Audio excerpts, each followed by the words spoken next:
Can a technique that's been used successfully to prevent kids from smoking in the United States be used to prevent kids in other countries from embracing terrorism? We'll talk about that next on Global Perspectives.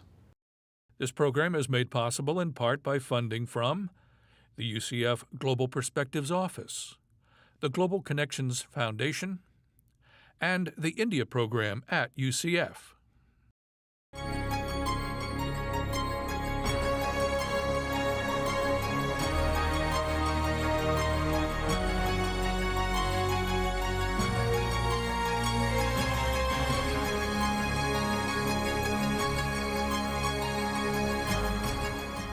This is Global Perspectives with Pulitzer Prize-winning commentator John Bercia, Special Assistant to the President for Global Perspectives at the University of Central Florida. People power movements can change lives and even alter the course of nations. Everywhere around the world, from political protests in the Middle East to anti-smoking campaigns aimed at teenagers here in the United States, we witness the power of groups to encourage positive change. What is this phenomenon that has helped cure tuberculosis for millions? That has enabled generals to have confidence that their troops would emerge from their foxholes to face enemy fire? That has inspired so many to quit alcohol and drugs? Today's guest, Pulitzer Prize-winning journalist and author Tina Rosenberg of the New York Times, has the answer. She calls the phenomenon the social cure. In her book, Join the Club: How Peer Pressure Can Transform the World, she examines the social cure through the experiences of real people. These stories don't simply talk about problems, they point to solutions. Welcome to the show, Ms. Rosenberg. Very nice to be here. Thank you. Tell us a little bit about the book. It's such a broad, incredibly fascinating title. How did you approach it in this way? And then we can get into some of the stories. Well, the book is about peer pressure, which is a phenomenon that all of us are familiar with, but we're accustomed to thinking of as purely a negative force. But in the book, I tell the stories of how people are using peer pressure for positive ends, in many cases to solve problems that we haven't been able to solve through other means. Mm-hmm. And did you set out to write a book about peer pressure, or was this something that was a discovery experience? It crept up on me gradually. I had been in South Africa working on a story for the New York Times Magazine about their national teen AIDS prevention program. And it's called Love Life, and it uses peer pressure. Instead of giving kids information about HIV or scaring them, it uses peer pressure to give them a new group to belong to of people who have made positive changes in their life and who make different choices. And it's been very successful. And then after that, I was talking to a young man from Serbia who was telling me about a student movement there that was instrumental in the fall of Slobodan Milošević. And as I was talking to him, I realized that the strategies he was describing were the same ones that they had been using in South Africa. Now, these are two completely different programs. One of them is a national, run by a government, AIDS prevention program aimed at changing people's personal behavior for health outcomes. And the other one is about as far from a government program as you can find. It was basically a group of underground students trying to overthrow a government.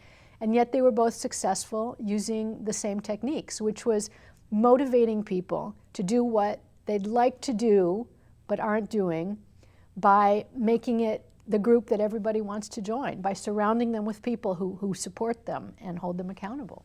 And as you subsequently traveled to other countries, you found that there were versions of this taking place, different issues, different circumstances, but the same methods and so forth. It's a very versatile tool. In the book, I tell stories of the use of peer pressure to help Blacks and Latinos excel in calculus at an elite university, how a megachurch in a very wealthy exurb of Chicago is using it to help their members grow spiritually. A couple of different stories of people using it to help people make better decisions about their health and stick to their treatment plans, and other things as well. I mean, it's just as peer pressure can influence us for the negative in many aspects of our life, it can also influence us for the positive. And I'm guessing you see a lot of this in many of the protest movements that have been taking place in Africa, North Africa and the Middle East in the past several months. Well, they have an interesting genesis. Let me go back to Serbia for a minute. The group that started there was 11 students, in 1998, all of them at Belgrade University, and they formed a group that they called Otpor, which means resistance in Serbian.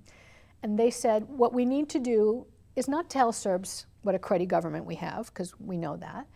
It's to get them motivated, to get people to overcome their fear and their passivity and come out in the street and do something about it. So they found a series of strategies that were completely the opposite of what most political parties always do. No marches, no speeches, no central leadership, no cult of personality. Instead, what they did was hold street pranks, and the guiding spirit of the movement was a TV show that all these kids had grown up watching, which was Monty Python's Flying Circus. And they just came up with a way of doing things that made this group the club everybody wanted to join. And in the space of 2 years, they grew from 11 people to 70,000 people. And they were instrumental in the fall of Milosevic. They provided the ground troops for that. Then some of the leaders of the Otpor movement decided to teach others what they had done.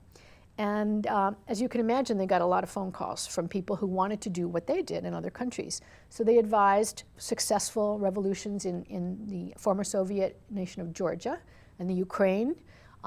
They also have worked successfully in other countries as well. But their most recent and perhaps most important achievement was they were the people who trained the April 6 youth movement in Egypt. So when we look at Tahrir Square, many of the tactics we saw of how they got so many people together and how they managed to keep it nonviolent and non-threatening and successful at creating a whole movement of Egyptians around this cause, they learned those tactics from these students in Serbia. Why is this part of the story not very well known? I've read maybe a couple of articles on this, and virtually no one, when you bring it up, seems to know about the connection. Well, I guess it's surprising to some people that a group of young people from a country like Serbia have had the tremendous effect that they've had. But I wrote a story about them going to teach a workshop. They do these week-long workshops to a group of Burmese dissidents. And that was fascinating to watch. I mean, they've trained people now in probably more than 40 countries throughout the world. And these methods seem to apply well everywhere. It's a method that appeals to what matters to us most, which is our relations with the people around us, our desire to be a part of a group and to win the respect and affection of our peers. That is just a basic human need. And what I argue in the book is that information is good, but the information has to come from a credible messenger. And the people who are the most credible are people who are just like us, but who have already made that change. That if you want to help people to change their behavior for many different causes, that this is the way to do it. Could you talk about the tuberculosis issue specifically? Sure. Because that's just seemed to have an amazing impact. Yes, and it's one actually that I think is going to become extremely important in the United States, because what we're wrestling with now is a future where we have a diabetes epidemic and an epidemic of many diseases that are diseases that can be prevented by more attention to doing what we know we should be doing. It's not a mystery what we need to do to help us be more healthy, exercise more, eat different kinds of foods. We just can't bring ourselves to do it. That's why this tuberculosis strategy is important. This is a strategy that was invented in order to deal with tuberculosis, which is a disease that you need to take your pills for 6 months. It's a long course of treatment. So this is a method that's called DOTS, that's the abbreviation, and its big secret is that somebody will come to your house every day and watch you take your pills. And it can be a community health worker or a nurse, it can be a family member or a friend, as long as it's somebody. You have a pill buddy. And this has been tremendously successful. People do complete their 6-month course of treatment when they have somebody watching them. When DOTS came to China, the cure rate for TB in China rose from 50% to 94% in areas where DOTS was used. It has been hugely successful. People are now using it. For example, the organization Partners in Health started using this in Haiti to help people stick to their AIDS medicines, and that's been very successful. And now it's spreading to the United States, and it's a very low cost, very effective way to help people be more healthy. And I can see how that would help. for a whole variety of afflictions. When somebody's there, like you said, a pill buddy, it really does encourage you to stay with the routine. Exactly, Yeah. exactly. I mean, we get bottles of pills from our doctors that say take with food on them. They should also say take with spouse or take with child. I mean, my 7-year-old would love this job, making sure mom takes her pills. Now, have you run into any situations where these methods don't work? Are there certain issues that are particularly resistant to it, or has it pretty much been effective everywhere? It's not effective everywhere. Nothing is. And sometimes when it isn't effective, it's not effective because it wasn't done well. There's many variables, as with any strategy, that go into making this work. But what has surprised me is really the scope of different issues that can be affected by this method. Mm-hmm. Now, what I like about your book is that it is solution-oriented instead of just talking about the horrors or the tragedies or whatever aspects of the issue that don't seem to be fixable. Solutions also do not fit perfectly in every situation, but how effective are these in the cases you've examined? Are the solutions, I mean, can you say over X period of time this has been effective in dealing with this particular problem and we anticipate that it could be in a similar situation, or is it more general? You know, in different fields the effect has been measured more than others. But let me give you an example where we do know exactly what happened with very precise measurements, and that's a story that happened right here in Florida. In the late 1990s, teen smoking was astronomically high. More than 35% of high school seniors were smokers, and we didn't know what to do about it. We had tried telling kids how important it was not to smoke, how dangerous smoking was, giving them all the information. This didn't have any effect. In fact, teenagers overestimate the dangers of smoking. They think it's even more dangerous than it is. Clearly, that's part of the appeal for teenagers. But back in 1998, Florida had a pot of money to spend on this issue because it had been one of the first states to enter into a settlement with the tobacco industry. And it did a very smart thing. It hired an ad agency that had absolutely no previous public health experience, but knew a lot about marketing to teenagers. The agency was called Crispin Porter and Boguski.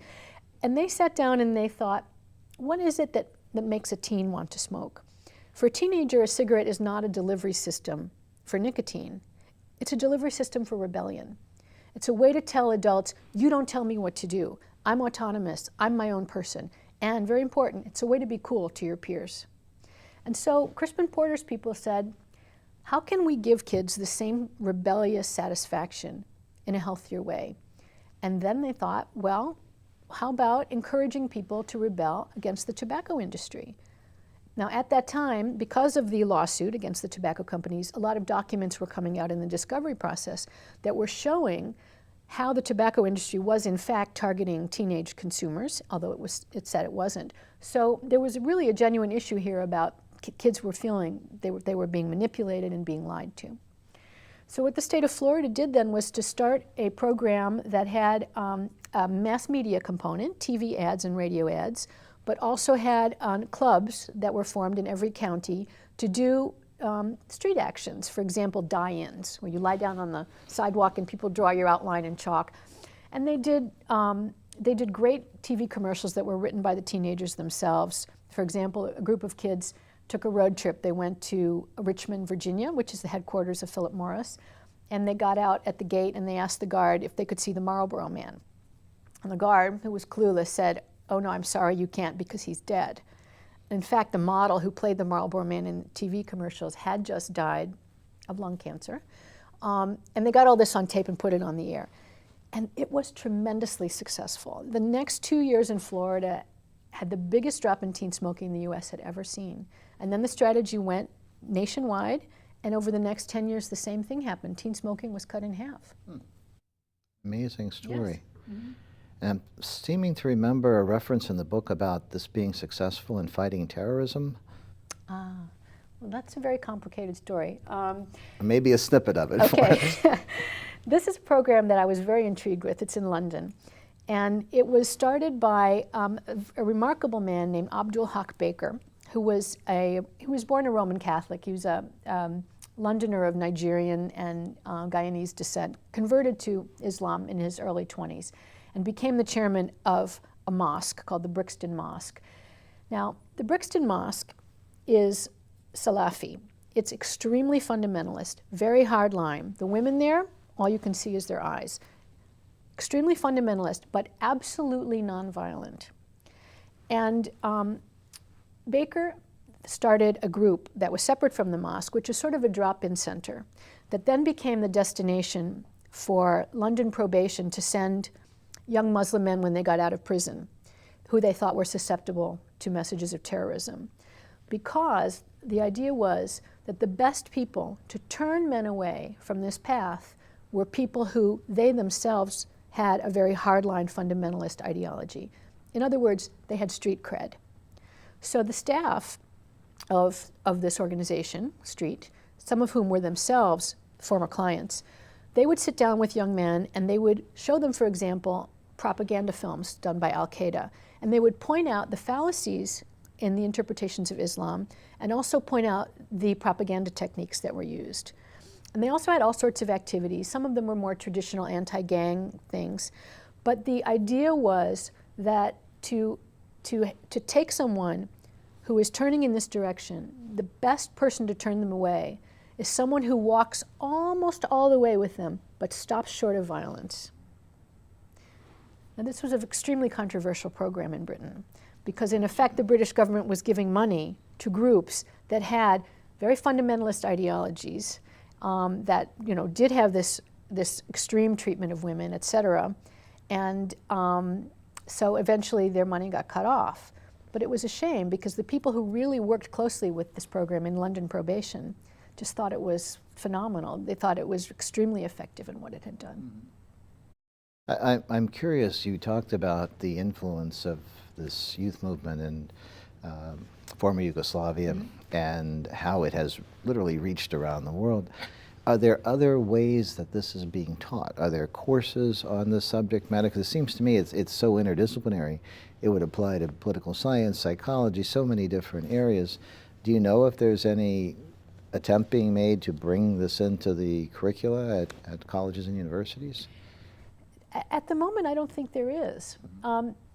What I've tried to do in the book is draw a blueprint for it. What I've seen is examples of success with this strategy, but every single person doing it has reinvented the wheel. And what I was trying to do in the book was bring them together and draw a map so that the next person doesn't have to reinvent the wheel. What are your personal favorites? I know you've touched on several of the stories, and I'm guessing you like all of them, but if you had to pick a couple that we haven't discussed yet, that really touched you or impressed you or affected you in some way? The one that hit me the hardest was a story that I found in a very poor part of India, where a group, starting in 1970, taught women, village women, illiterate, from the untouchable caste. These were people who tradition holds that they would have to walk with a little broom to erase their footprints, lest anybody be contaminated by them. Some of these women had leprosy and were missing fingers. In other words, the most downtrodden human beings on the planet. This program taught them to become their village doctors. And they've had a tremendous effect on improving the health of their villages. The hard part for the program wasn't teaching them the skills. The hard part was giving them the confidence to think, I have something to say, I have something to contribute. I'm learning things that my neighbors should hear. And what they relied on to do that was the peer effect, was peer pressure. When a new woman was recruited, the first thing she would do would be go to a village with another woman who had been in the program perhaps a year or two and spend a week with her. And she could see someone just like me, who started out just like me, would not take your head off from looking at the ground, is now bold and assertive, is walking up to her neighbors, helping them with things, curing their children's illnesses, preventing other illnesses, teaching them about nutrition and boiling water and breastfeeding and hand washing. And I can do that too. And this program has now been in existence since 1970, successfully and continuously, and it is probably the single most successful and important community health worker program there is. Now, virtually all of these situations are difficult in one way or another. How do you, as the person who is observing and writing about them, deal with that? Is it because you know that what you're working on is solution-oriented, or is there an escape that you have for yourself when you're in an environment where you're completely overwhelmed by one of these issues or challenges? It really helps that what I'm doing is talking to people about things they're doing that are successful and they're passionate about them. For this kind of reporting, it was really a joy to do because people were bursting to tell their story. It was not a problem at all. It was really heartening to work on, and hopefully it'll be heartening for people to read. Now, many of these issues are still unfolding because they remain a problem in Yes. many parts of the world. Are you optimistic long-term that we will get our hands around these issues on a global basis? That's hard to say. I mean, solutions exist. Whether they get adopted or not doesn't necessarily depend on whether they're effective or not. There's other things in play. For example, we now know how to keep teenagers away from cigarettes. Are we doing this? No, we're not. Why are we not doing it? Because the tobacco companies hate this solution. They want us to go back to telling people, oh, smoking is bad for your health. Do not smoke, which doesn't work. The tobacco companies in America spend about $35 million a day just doing advertising and marketing. They have a tremendous amount of money to encourage legislators to turn away from the effective campaigns and towards the ineffective ones. And in effect, that's what's happened. The states that were doing this are gradually cutting back on it, either because they don't have the money to do any kind of anti-smoking program for teens, or because they're now going back to the old, smoking is bad for your health. Now, you've traveled to a lot of countries. I'm sure, like so many people, you have a wish list of countries that you haven't yet visited. Can you tell us about some of those? As long as they don't reveal what you may be doing. I've never been to Cuba. I would very much like to go. That would be fascinating. I would love to go to Burma. When I watched the Serbs train the Burmese, it was not inside Burma. That's a fascinating story. Yes. And I'm very interested in closed societies and in how closed societies open and the effect that that has on people. That's fascinating to me. North Korea, that would be fascinating to visit. Sad. That would be, I think, very overwhelming, but fascinating. Now, writing is clearly your passion, and journalism. Do you think that that's something you'll always be with, or is there another career What am I going to do that when I beckons? grow up? No, it's what I do. This is the right job for me. And is there any issue that you are compelled by that you would like to look into in the future? Well, what I'm spending most of my time on now is an online column at the New York Times, which is called Fixes, which is about solutions to social problems. I've gotten more interested in writing about how people are solving problems. And, I spent the first part of my career writing about seemingly intractable problems, and now I'm enjoying writing about how some of them are being solved. So that's sort of my day job these days. Great. Well, thank you for joining us today, Ms. Rosenberg. It's been a pleasure. Thank you. And thank you. For the Global Perspective Show, I'm John Bercia. We'll see you next time.